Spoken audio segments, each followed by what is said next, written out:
No le pediré otra vez su licencia y su registro. Escuche, oficial, sé que estuvo mal, pero... Abra el portaequipaje. Oficial, déjeme explicar. ¡Por favor, ábralo!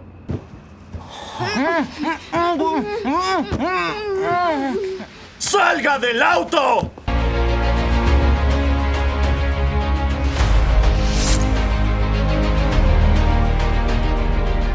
En nuestros análisis anteriores, desenmascaramos a las peores madres de la pantalla y equilibramos la balanza coronando a los mejores padres de la televisión. Pero hoy nos toca mirar hacia otro lado de la mesa familiar. Las comedias de situación a menudo enmascaran entornos familiares disfuncionales que rozan lo delictivo. Siempre nos vendieron las peleas entre hermanos como algo inofensivo, pero al despojar a estas narrativas de su barniz cómico y apagar las risas de fondo, emergen historias de negligencia, abuso físico y manipulación.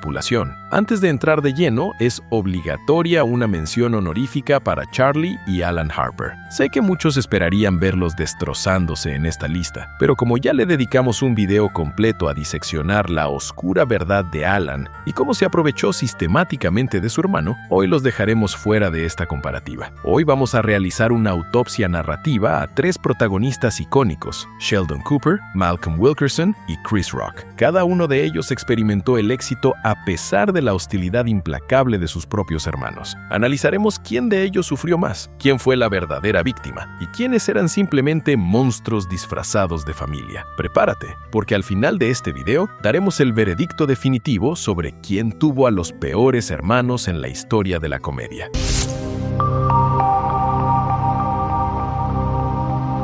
La historia de Sheldon Cooper siempre se nos presentó como el clásico relato del genio incomprendido que es atormentado por hermanos intelectualmente inferiores. En su etapa adulta, Sheldon describe repetidamente a su hermano mayor, Georgie, como un matón despiadado que convirtió su vida en un infierno, y a su hermana Missy como una presencia hostil. Sin embargo, si revisamos los años formativos de la familia, la realidad es diametralmente opuesta. El verdadero problema no eran sus hermanos, sino el favoritismo tóxico de su madre, Mary Cooper. Ella sobreprotegía a Sheldon hasta niveles sofocantes y disculpaba su complejo de superioridad mientras ignoraba sistemáticamente las necesidades emocionales de sus otros 2 hijos. Mary llegó al extremo de referirse públicamente a Georgie y Missy como niños que eran tontos como una sopa, en comparación con su hijo prodigio. Missy y Georgie no odiaban a Sheldon por su intelecto, se resentían por el hecho innegable de que la simple existencia de Sheldon los convertía en ciudadanos de segunda clase dentro de su propia casa. Oye, baja la voz, ladrón de autos. Yo no robé tu auto, lo tomé prestado. Algún día vas a necesitar una fianza y no quiero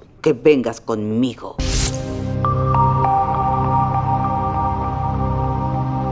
La acusación de Sheldon de que Georgie fue el peor hermano se desmorona por completo bajo la lupa de la realidad. Georgie fue tan presionado por su familia que abandonó la escuela a los 17 años para trabajar a tiempo completo. Años después, Georgie le confiesa a su hermano una verdad devastadora. Él sacrificó su vida y trabajó incansablemente para que todo el dinero extra que tenían debía ir a Sheldon para que pudiera ir a la universidad. Georgie no fue un matón, fue el escudo humano de la familia, un sacrificio que Sheldon borró de su memoria por su falta de empatía. Por otro lado, Missy, a pesar de tener una inteligencia académica promedio, poseía una inteligencia emocional excepcionalmente alta. Ella actuaba como el traductor emocional de Sheldon ante el mundo exterior, explicándole las dinámicas sociales que él no podía procesar y consolándolo cuando estaba deprimido. Las supuestas maldades que sufrió Sheldon no fueron más que provocaciones normales entre hermanos, enormemente exageradas por su incapacidad para entender el mundo social. En la familia Cooper, los verdaderos antagonistas fueron la dinámica destructiva de los padres, no los hermanos. ¿Quién crees que se hizo cargo? ¿Mamá lo hizo? Mamá se encarga siempre de todo. Mamá estaba deshecha. Missy era una desobligada. Yo tuve que cuidar a ambas.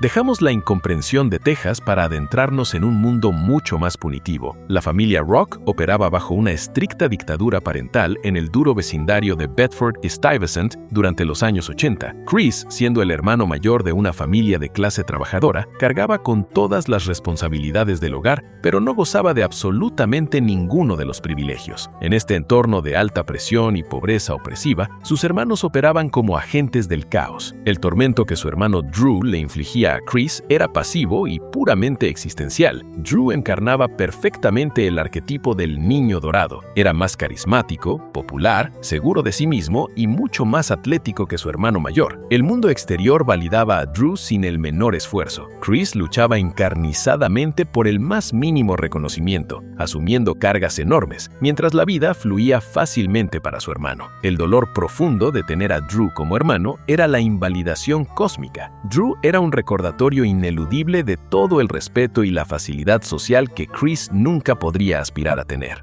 Solo tenía que ver a alguien haciéndolo y lo podía copiar. Ahora a eso le dicen producir música.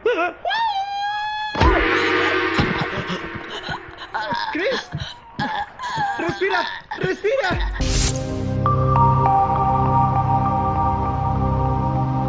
Si la sola existencia de Drew dañaba el ego de Chris accidentalmente, su hermana menor Tonya operaba de manera opuesta, con malicia premeditada y cálculo táctico. Tonya dominaba desde muy joven el arte de espionaje doméstico y el chantaje emocional. Al ser la consentida del patriarca, gozaba de una inmunidad casi total frente a los castigos y utilizaba astutamente esta posición para aterrorizar a Chris. En un episodio crucial, cuando Chris es atrapado con cigarrillos en un intento desesperado por encajar en la escuela, Tonya intercepta la llamada del director. En lugar de guardar el secreto o avisar a sus padres inmediatamente, somete a Chris a un chantaje cruel, exprimiendo sus escasos recursos económicos ganados en un restaurante local. Ella utilizaba regularmente la constante amenaza de delatar cualquier infracción como moneda de cambio universal. Sus hermanos operaban en conjunto como un sindicato de sabotaje, que extorsionaban sus limitadísimos recursos emocionales y financieros. Sin embargo, este abuso carecía de la letalidad absoluta y el riesgo físico inminente que veremos a continuación.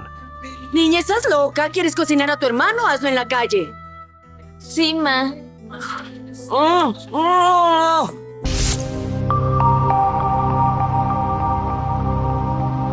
Si Sheldon vivió un drama de incomprensión y Chris sufrió una extorsión burocrática, la crónica de Malcolm Wilkerson es un crudo relato de sobrevivencia en una zona de combate activa. El abuso en la casa Wilkerson era explícito, incesante, sádico y a menudo directamente criminal. Las acciones de estos hermanos cruzan repetidamente líneas éticas y morales. Reese, su hermano mayor, representa el ápice absoluto de la brutalidad. Sus acciones van muchísimo más allá de las típicas peleas, adentrándose peligrosamente en el territorio de la sociopatía. Reese golpeaba sin piedad a personas vulnerables e incluso llegó a congelar sus propias piernas con hielo para destrozar a un oponente en silla de ruedas. La hermandad estaba plagada de traiciones profundas. En un acto de bajeza inusitada, Malcolm llegó a manipular la situación para robarle la novia a Reese, traicionando la poca confianza que tenían. Por su parte, Reese sometía a Malcolm a un terrorismo psicológico incesante. Convivir con Reese significaba existir en un estado de alerta biológica constante, sabiendo que cualquier vulnerabilidad resultaría inevitablemente en una agresión física desproporcionada. ¡Ahí está Dewey! ¡Hay que divertirnos con él! Sí, lo detesto por ser tan guapo.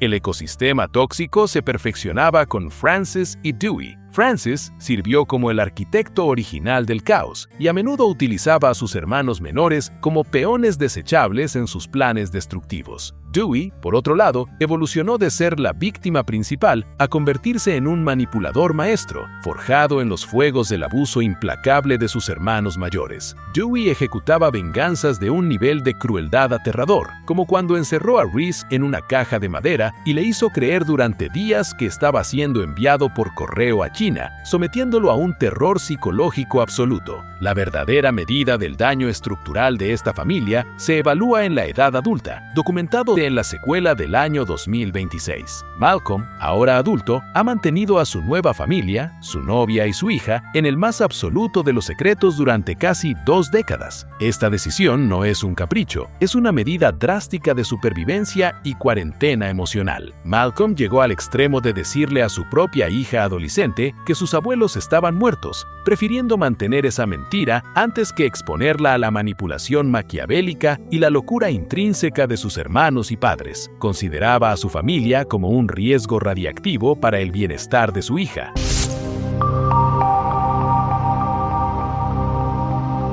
Llegó el momento del veredicto final. Si analizamos la evidencia, la idea de que Sheldon Cooper sufrió a manos de sus hermanos es una ilusión construida por su propia falta de empatía. El verdadero héroe trágico de esa familia fue su hermano Georgie, quien sacrificó su futuro para protegerlo. Sheldon no tuvo los peores hermanos. Él fue el epicentro que drenó los recursos de su hogar. La situación de Chris Rock indudablemente es trágica y dolorosa. La extorsión metódica de Tonya y la superioridad innata de Drew crearon un asedio constante que lo privó de tener un refugio emocional. Sin embargo, su sufrimiento carecía de la letalidad absoluta y el riesgo físico inminente observados en nuestra última familia. El galardón a la peor hermandad de la televisión y al entorno más destructivo jamás emitido recae con abrumadora y perturbadora evidencia en Malcolm in the Middle. La violencia física patológica de Reese, la negligencia de Francis y la fría crueldad calculada de Dewey trascienden la fricción fraternal para adentrarse en la sociopatía clínica. Los hermanos Wilkerson